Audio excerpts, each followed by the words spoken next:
Jony Ive is sensitive about criticism of Apple's new $5 billion campus. He calls it bizarre. Apple. Matthew Roberts, YouTube. Jony Ive, Apple's chief design officer, just doesn't understand the criticism of the company's new corporate headquarters. More than that, he doesn't think any of it is valid. In an interview at the Hirshhorn Museum in Washington, D.C., earlier this week, I've noted that Apple Park is our house. We didn't make Apple Park for other people, I've said. So I think a lot of the criticisms are utterly bizarre, because it wasn't made for you. And I know how we work, and you don't. The company's new $5 billion Apple Park campus, which opened earlier this year to employees, has drawn a mixed reaction from observers. Many have been wowed by the spaceship-like appearance and cutting-edge design and materials of its primary building. But others have criticized the campus, which isn't open to the general public, for its design and its impact on traffic, parking, and home prices in the surrounding community. The new campus shows a blatant disregard not only for the citizens of Cupertino but also for the functionality of the region, wrote one architecture critic in the New York Times. I've took issue with such critiques. Although he didn't design the campus or the main spaceship building, that was Foster and Partners' work, he was reportedly deeply involved in the entire process of developing them.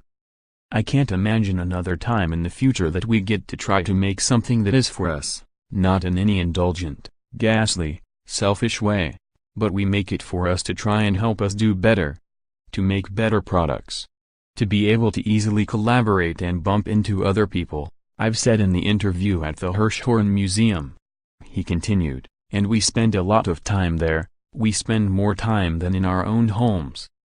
Apple Park is situated between several suburban neighborhoods and adjacent to a major highway. Foster plus Partners, Cupertino. That's not to say that Ive, who is one of the most powerful people at Apple, isn't open to constructive criticism. He just doesn't want to hear any about the new campus. Absolutely, all of your feelings and feedback around the MacBook that you use, we couldn't want to listen to more, he said. And we hear, boy do we hear. This isn't the first time Ive has been publicly defensive about Apple Park's design. He reportedly was also touchy regarding criticism of the campus in a recent interview about the new headquarters with Design magazine wallpaper. He is also understandably sensitive about carping from certain quarters that the building is already outmoded, a single, inflexible, fixed hulk, when the future is all about transparent, reconfigurable campuses, buildings able to adapt and change, and more open to their surroundings and the community they sit in, Wallpaper wrote. I've noted in that interview and elsewhere that the spaceship building is made up of several repeating pods that actually can be reconfigured. It also features numerous open workspaces. And anchoring the building are several large atriums that can be used as cafes or gathering spaces. All of those elements will allow Apple to adapt the building to its needs, I've said. But the negative comparison to more modular campuses, like the ones Amazon and Google are building, is only one of the criticisms Apple Park faces. Apple Park is designed to blur the indoors and outdoors for lucky Apple employees. Steve Kovac. Other issues with the complex include that it has no relationship with its surroundings, it contributes heavily to regional traffic, and is two-car dependent, as Allison Arif wrote in the New York Times. In contrast to other big tech companies that recently have been locating new offices near public transit stations, Apple built its new campus in an area that's hard to reach using transit. That's left Apple employees dependent on private shuttles, or on their own personal vehicles. Indeed, the complex has more space dedicated to parking garages than to offices and workspaces combined, The Economist noted.